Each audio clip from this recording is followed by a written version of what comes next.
Seigneur, merci à Jésus. Gloire à Dieu. Je lis juste un texte, c'est dans le livre de 1 Roi, et qui, juste que je ne commenterai pas, 1 Roi 19, 9, c'est une question qui t'est posée à toi, mon ami. Et ce mot est dit, que fais-tu ici? Une réflexion. Parce qu'il y a des gens qui viennent à la réunion pour passer un moment, d'autres c'est pour passer... Parce que il y a des choses dans la vie, voilà. On est venu voir par curiosité. Eh bien, la question, elle est, que fais-tu ici? Alors, il y a une histoire dans la Bible qui se trouve dans Luc chapitre 14. Et nous allons, avec la grâce du Seigneur, essayer de voir ce que le Seigneur veut nous dire ce soir. C'est dans le livre de Luc, chapitre 14, et on va faire la lecture à partir du verset 16. C'est une histoire où Jésus parle, c'est écrit, c'est lui-même qui le parle. C'est des disciples qui étaient autour de lui. Et Jésus, il dit et répondit, un homme donna un grand repas. Et il invita beaucoup de gens.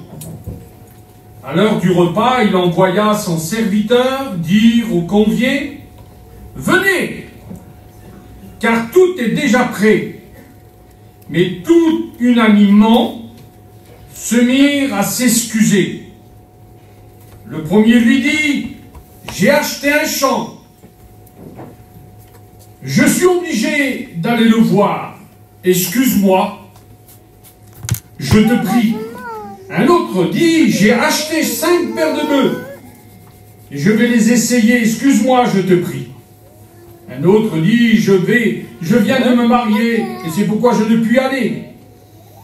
Le serviteur de retour rapporta ces choses à son maître, alors que le maître de la maison, irrité, dit à son serviteur, va promptement dans les places et dans les rues, et dans les villes, et amène ici les pauvres, les estropiés, les aveugles, les boiteux. Le serviteur dit, maître, ce que tu as ordonné a été fait, et il y a encore de la place. Amen. Quelle beauté. Il y a encore la place. Bravo Dieu. Et puis ce soir, avec la grâce du Seigneur, quand nous lisons et nous regardons l'histoire de la parole de Dieu, ici il est parlé d'une invitation. C'est pour ça que j'ai dit ce petit verset tout au départ. Que fais-tu ici? Eh bien, je vais te répondre par la parole. Toutes ces personnes, peut-être que chrétiens ont invité, et puis ils ont trouvé des excuses à ne pas venir.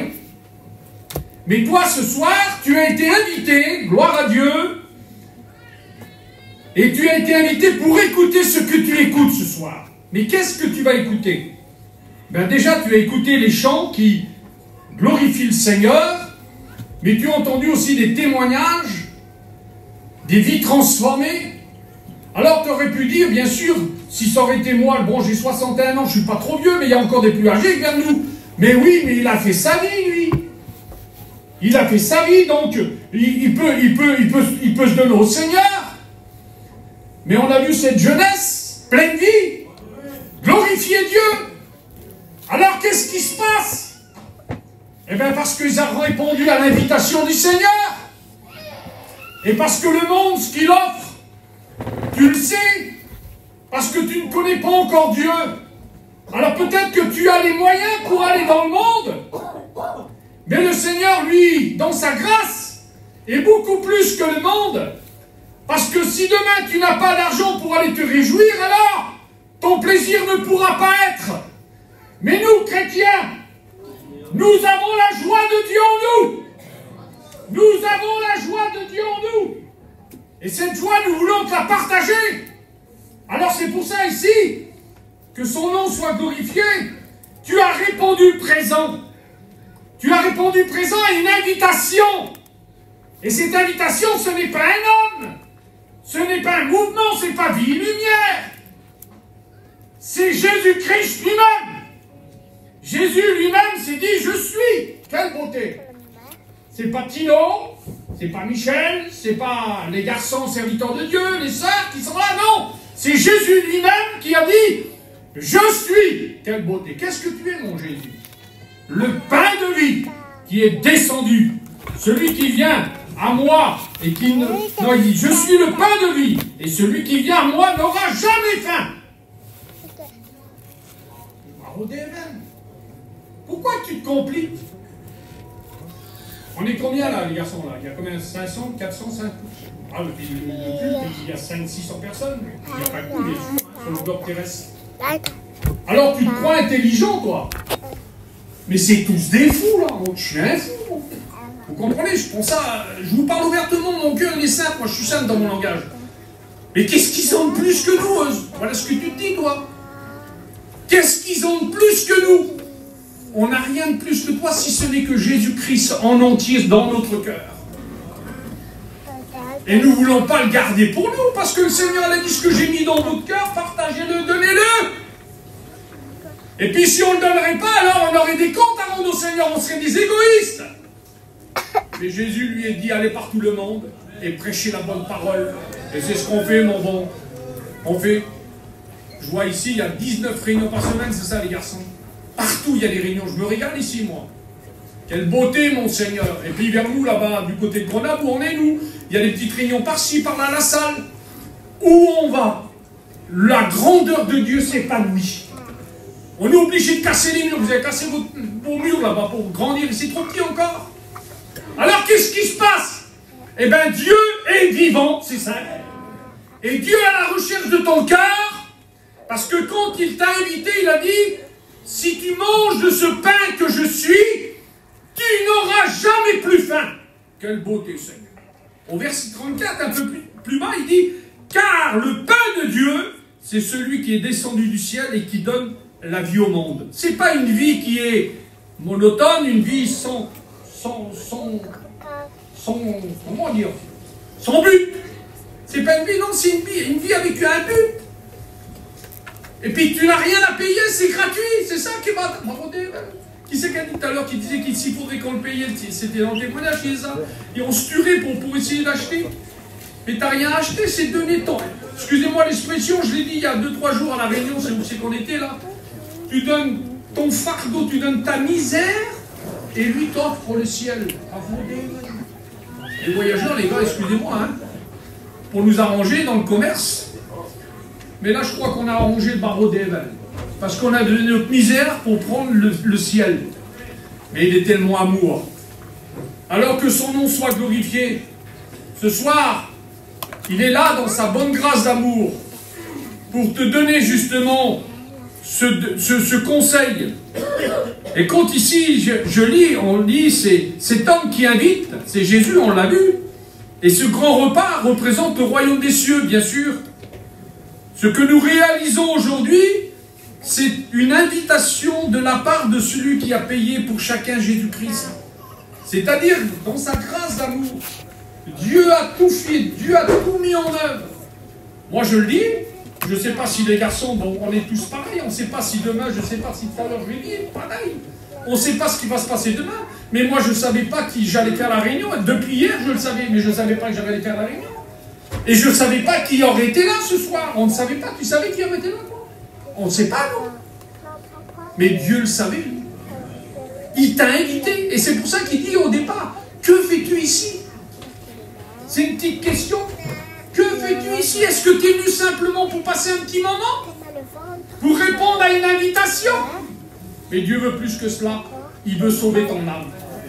Il veut donner aussi le pouvoir d'être son enfant. Parce qu'en Dieu, il y a tout, mes frères et sœurs. Mes amis, on le dit ensemble, le peuple. Il y a tout en Jésus-Christ. Et ce tout, c'est Jésus. Que son nom soit glorifié, que son nom soit béni. Alors, dans cette histoire, il dit, dans le contre-allée d'entrée, cet homme, il dit, l'histoire qui représente Jésus, il dit, va, appelle, et contre-allée d'entrée, force-les. Va dans les chemins, le long des haies, c'est ce qu'on a dit tout à l'heure. Contre-allée d'entrée. Alors ça veut dire forcez, faites la pression. Mais est-ce que l'évangile, c'est ça réellement? Est-ce que c'est de dire, allez, il faut que tu sois chrétien? Non, c'est pas cela. dans le sens que la parole de Dieu veut dire, c'est-à-dire que on forcera parce qu'on sait que, d'après la parole de Dieu, il y a deux endroits où passer l'éternité. Et ce que nous avons découvert, nous, ce n'est pas de la façade, ce n'est pas des frissons, ce n'est pas des émotions. C'est du vrai, c'est du concret, c'est la parole de Dieu. Et la parole de Dieu voudrait te dire ce soir que ces deux éternités, il y a deux endroits où passer l'éternité. Je parlais tout à l'heure avec des garçons et je le dis souvent une fois dans mes conversations. Antoine en a fait part l'autre jour dans sa prédication. Au plus robuste, la Bible dit entre 70 et 80 ans. Il y a des gens qui vivent un peu plus, hein. Merci Seigneur, que Dieu les bénisse. Mais c'est la parole de Dieu, elle nous donne 70 à 80 ans au plus robuste. Et on disait, on parlait encore tout à l'heure, j'en parlais avec des garçons. Dans une vie de 80 ans, tu dors 40 ans. Alors, tu peux être avec des biens de la terre, c'est bien, gloire à Dieu. Mais tu vis 40 ans, tu dors 40 ans. Mais l'éternité, elle n'a ni commencement ni fin, l'éternité. Et Dieu voudrait te faire comprendre ce soir que si tu perdrais ta vie maintenant, si tu louperais le ciel maintenant pour tes 40 ans de vie sur la terre, où tu as écrit et tu as dit je suis bien, je vis dans mon matériel, je vis dans mes affaires, tout va bien, la santé chez moi, mon foyer va bien, j'ai une maison, j'ai un château, j'ai des voitures, tout va bien. Mais si tu perdrais ton âme, et je disais tout à l'heure sur la place, je parlais avec des garçons, je veux dire ce que le Seigneur me dit, je parle pas là, je parle ce que le Seigneur veut me dire, qui veut dire ce soir. La Bible dit, à quoi servirait-il à un homme de gagner le monde s'il perdrait son âme? Tes biens ne t'emmèneront pas au ciel. C'est Jésus qui t'emmènera au ciel. Parce que Jésus a dit lui-même, je suis le chemin, la vérité et la vie. Et nul ne peut aller au Père que par moi. Jésus, c'est le chemin. Jésus, c'est la vérité. Et Jésus, c'est la vie. Et cette vie, c'est qu'elle a été ici, elle t'est présentée. Quand il dit contrains-les à saisir, à rentrer dans ce que la grâce est ouverte ce soir. Le message de l'évangile qui est annoncé ce soir. Alors j'ai marqué, Dieu n'oblige personne, hein, parce que s'il aurait voulu, on aurait été tous des robots. Voilà. Mais Dieu n'oblige personne. Il a dit aujourd'hui, si tu entends ma voix, n'endurcis pas ton cœur. Voilà ce que le Seigneur te dit. Alors c'est ton cœur, hein, c'est pas le mien. Moi j'ai donné ma vie au Seigneur. Qui c'est qui a donné sa vie au Seigneur? Levez votre main. Gloire à Dieu. Mais il y en a plein qui ne l'ont pas encore fait. Si tu entends sa voix ce soir, n'endurcis pas ton cœur. Alors Dieu n'oblige personne, mais Dieu est amour. Dieu est amour. C'est pour ça qu'il a permis que tu sois là, il t'a invité à cette réunion. Et ce n'est pas le hasard des choses que tu es venu. Parce que Dieu a un mot pour te dire ce soir. J'ai marqué, à professer la foi en Christ contre son gré, comme un tyran forcerait son peuple à adopter une religion ou une philosophie. Ça ne serait plus une foi vivante de forcer les gens. On n'est pas une secte. On est des chrétiens qui vivent la vie du Seigneur. Personne ne nous force. J'ai pas de chaîne. Ma vie, elle est dans les mains du Seigneur. Alors, si vous me regardez vivre, j'ai des défauts. J'ai des manquements. Mais j'ai la grâce du Seigneur avec moi. Et tous les chrétiens, c'est pareil. Et pourquoi tu la refuses, toi? Pourquoi tu butes à repousser l'amour de Dieu? Alors, j'ai marqué ici, il y a une mise en garde. Et puis c'est ce qu'on veut prévenir. On veut prévenir nos amis ce soir. Ne te baptise pas parce que ta femme est chrétienne. Hein? Tu ne seras pas sauvé. Il faut rencontrer Dieu. Il faut avoir cette nouvelle naissance, ça a été parlé tout à l'heure. Découvre Jésus. Approche-toi de lui. Fais ton expérience avec lui. Il viendra, il habitera ton cœur, comme il habitait le cœur des garçons qui en témoignaient tout à l'heure. que son nom soit glorifié. Il y a Colossiens chapitre 2 verset 8, il dit « Prenez garde !» Alors on te met devant la garde aujourd'hui. Que personne ne fasse de vous sa proie par des philosophies ou par des vaines tromperies et non de Christ.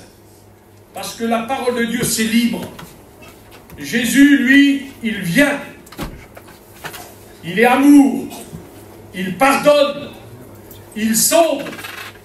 Et il veut te donner cette façon ce soir de le découvrir. Mais comment?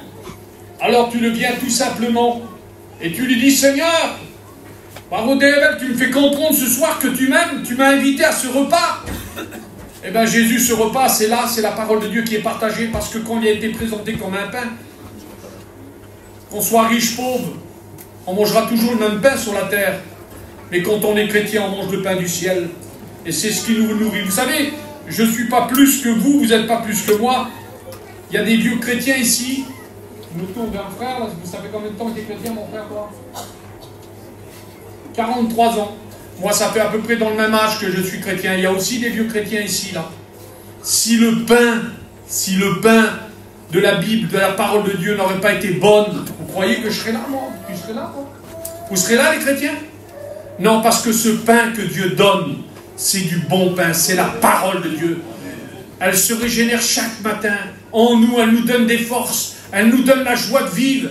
Malgré les tribulations, malgré les manquements, malgré les maladies, malgré tout ce qui se passe dans ce monde. C'est un pain qui régénère notre âme. Et c'est ce qu'on voudrait te proposer ce soir. Viens à la table de Dieu. Viens manger ce pain que Dieu t'offre. Il est le pain qui est descendu du ciel. Que son nom soit glorifié. Dieu lui-même, que son nom soit béni. Dieu lui-même, par son esprit, qui convainc les hommes et qui connaît les pécheurs. Il te connaît, crois-moi-le qu'il te connaît. Ah, tu vas me dire comment? Il ne m'a jamais vu. Si, Dieu te voit. Dieu connaît ta pensée. Dieu connaît. La Bible dit qu'il connaît même une larme qui coule. Tu serais capable, toi, avec ton intelligence, de connaître pourquoi je pleure, moi? La larme dit, Dieu connaît le langage de ma larme, de ta souffrance. Tu souffres? Personne ne te voit, tu pleures le soir, peut-être certainement dans ton lit, par la souffrance ou l'angoisse, et il y a une larme qui coule de tes yeux. Dieu connaît le langage de cette larme, et Dieu est capable de venir à ce secours de cette larme, pour te dire aujourd'hui, si tu entends ma voix, n'endurcis plus ton cœur, parce que je veux te donner cette vie éternelle, je veux te donner cette solution, je veux te sauver. Alors, si ce soir tu voudrais découvrir le Seigneur, qu'est-ce qu'il faut faire?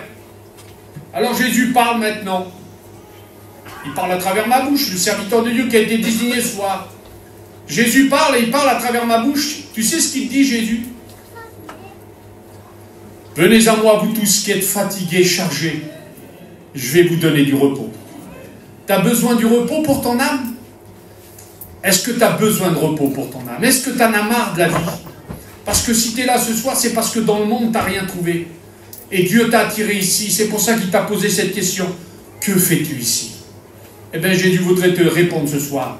Tu es venu me chercher. Alors si tu ouvres ton cœur, tu vas me découvrir. Alors on va prier le Seigneur. J'aurai encore des choses à dire, mais je pense que le Saint-Esprit a assez parlé. Parce que si je prends la place de Dieu, ça n'ira pas. Moi, je pense assurément que Dieu t'a parlé ce soir. Et si pour une fois dans ta vie, tu voudrais fermer les yeux, une fois dans ta vie, peut-être que tu ne l'as jamais fait, Dieu t'a parlé. À travers un homme, mais Dieu t'a parlé. Imagine-toi quelle grandeur de Dieu, lui qui est dans le ciel de gloire, est venu te visiter ce soir pour te parler, pour te dire qu'il t'aime et qu'il veut te sauver. Alors on va prier.